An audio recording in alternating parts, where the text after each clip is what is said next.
that's one of the arguments of anti-Bible people, non-Christians, I think they're called. Atheists. Yeah.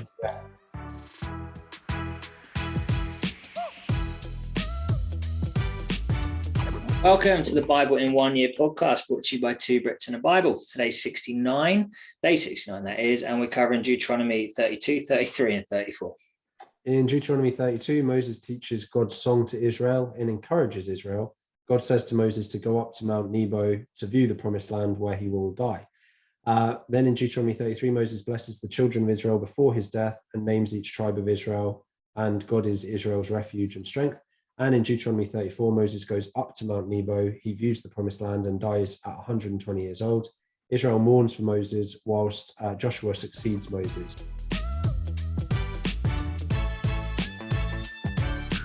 Pretty good. The end of an era, literally the end of a book, the end of Moses. It's been a heck of a journey, really. He's been up and down mountains. He's got fantastic hamstrings. Even now, they must be pretty good because he's going up there 120 years old. And this is a heck of a segue. I didn't mean to. But Moses was 120 years old when he died, yet his eyes were not weak, nor his strength gone. So any questions we had about how fantastic his hamstrings were are completely out of, they were perfect. Yeah. Deuteronomy 34:7, he was blessed by God this whole time. And so when God is with you, what can be against you? Yeah, it's quite almost a bit of pressure on it, really, isn't there? Bit of pressure? Maybe that's not the right word. Maybe I was just reading and trying to say something that made sense, and it didn't work. Well, that's fair. Let's. The reason I said that is because I was reading in here about Joshua the son of Nun was filled with the spirit of wisdom because Moses had laid hands on him. So the Israelites listened to him and did what the Lord had commanded Moses. Right. So I was still in that, and I was, whatever. That's fine. Yeah. Roll with the punches. It's funny you said that because that's my last note for today, and I mean, it does link because the strength that, when Moses spread his spirit before, he spread it to 70 men. And now Moses is spreading his spirit one more time solely on Joshua. Yeah. So imagine the power and strength that would give you, not on top of, like you said, the fact that he would have looked up to Moses his whole life. And then obviously in the next chapter, we see God literally saying, I'm with you the whole time, I had a random question as well. This is way above our pay grade. We need Josh here immediately. And even he won't know the answer, in fairness, I don't think. Who wrote the end of the book? Because Moses was meant to be the one who wrote Deuteronomy. It is reported that it was Joshua that wrote the end of the book. It's one of the arguments of was the book of Deuteronomy written by Moses. I was going to mention it on a couple of days ago, actually. It says about the Lord gave the word to Moses to write down. But that's one of the arguments of anti-Bible people, non-Christians, I think they're called. Atheists. But the general belief is that Joshua would have taken it on and just finished the end of it, as it's literally that. We're going to need some different merch as well in that case. It's not just going to be, that's above my pay grade. You need a t-shirt that says, this is within my pay grade. I actually nailed it. Good stuff. Absolutely. So I think it's interesting because there's so much of this where it's giving instructions and you're having to listen to what you're supposed to do. But actually the whole thing of listening, this is something I'm going over time and time again with Archie at the minute, my nearly 5-year-old, is it's okay to listen. I know you've heard me, that it has to be followed up by action. The response is in the obeying what you've been told, not carrying on what you're doing, but you've heard what I've told you to do. And I think that's where Israel sort of often, or the Israelites often fall apart, is in that, really. Disobedient children. It's kind of interesting as well that in Deuteronomy 32:50, there's all the lyrics basically, right, of singing, the Israelites singing this song that God has taught Moses and so on. It's just yet another way, a verbal tradition, trying to teach them and get them to listen and respond. And learn through song, because it's so much easier to learn stuff through song than it is through text.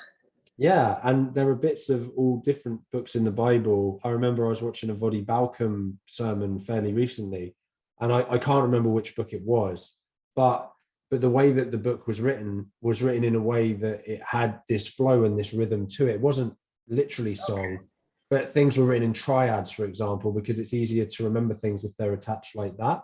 And he did loads of examples. And again, it's all just these tricks that God tries to use to try and help the Israelites and, you know, whoever is reading the Bible to actually remember bits of it. It meant like in their minds, because they wouldn't have, many of them wouldn't have copies of the scrolls. And even if they did, they wouldn't be able to read them. Yeah, no, that's cool, man. I like that. Yeah. I'm going to change pace slightly here and talk about God's jealousy. There was a fantastic little bit written in the Africa Bible, which I was just going to read word for word, because it's talking about God's jealousy, which is often a contentious part of our faith. Yeah. What is God's jealousy? What does it mean that we serve a jealous God? Jealousy is what happens when anything takes the rightful or exclusive place for another object. When a man gives an inappropriate physical touch to another man's wife, the husband is rightfully protective and jealous. The only one who can touch her like that is he himself, her rightful husband. The offender has crossed a line into a sacred and exclusive relationship. God feels the same about us. His jealousy is felt when his servants give to other things the worship and allegiance that is due to him alone. God is the only one worthy of our worship and total loyalty. If he does not receive what is his as the what is rightfully his as the God of the universe, his fierce jealousy is aroused. Before we give adoration or ultimate allegiance to anything but God, we should think of God's terrible jealousy. For my anger blazes forth like a fire, Deuteronomy 32:22. For the record of God's jealousy is meant to keep us from dishonoring God in a way that will bring destruction upon us. And I thought that was just summed it up so well, as like jealous because it's all due to him and we don't do that. And so he can be jealous because he's the only one that is actually rightfully his. Absolutely. It's interesting, like thoughts that I had while you were talking about that righteous anger and jealousy and stuff, especially in the context of the husband and so on. Because, you know, people today struggle with sexual immorality and celibacy and all that stuff, and it's like, no, ultimately there's a clear order. We're all God's children, but ultimately you know, before you get married, you belong to your family and you belong to God. Yeah. So you're disobeying that until there's the covenant relationship. And that's just one of so many examples of this righteous anger and the jealousy, like you said. I've watched a few good sermons on that as well, what you just said. I just think that's really cool.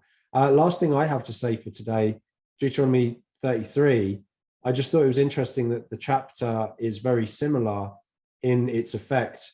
The fact that, you know, Israel, aka Jacob, or Jacob, aka Israel, blessed his 12 sons in Genesis 49 at the end of Genesis, as he comes to pass and to die and be with the Lord.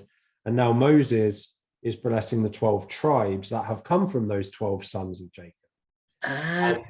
There are some parallels. There's a really great website that we'll put in a link in the description for you. You have to read more because there's just not time within a 10-minute podcast. But some of the parallels and what Moses says to the 12 tribes and how it links all the way back to hundreds of years ago when Jacob is blessing his sons. That's so funny because I was reading that chapter and I was like, yeah, we already know this stuff because it's but I hadn't even twigged that it was the 12 sons became the 12 tribes. And so this is now a new blessing, but on the 12 tribes, not the 12 sons. And boom, mate, thank you. Because I thoroughly ignored that. I didn't ignore that chapter, but you just didn't know. Certainly. So, yeah.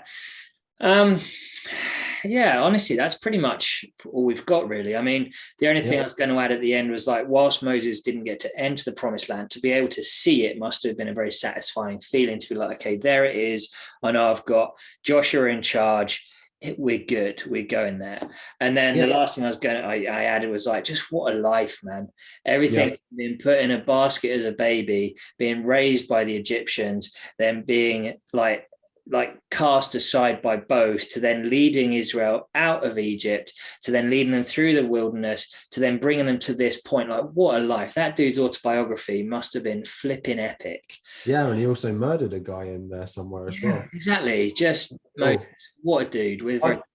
Just very what a dude. One last thing I'll say as well is with Moses, just the you know what, like, let's leave it. Let's just leave it there. I'm sorry. I didn't have time.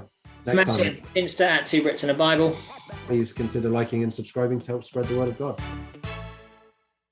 I'll be honest with you, mate. I just blanked on what I was going to say. That I had a good point, and then I was like, no,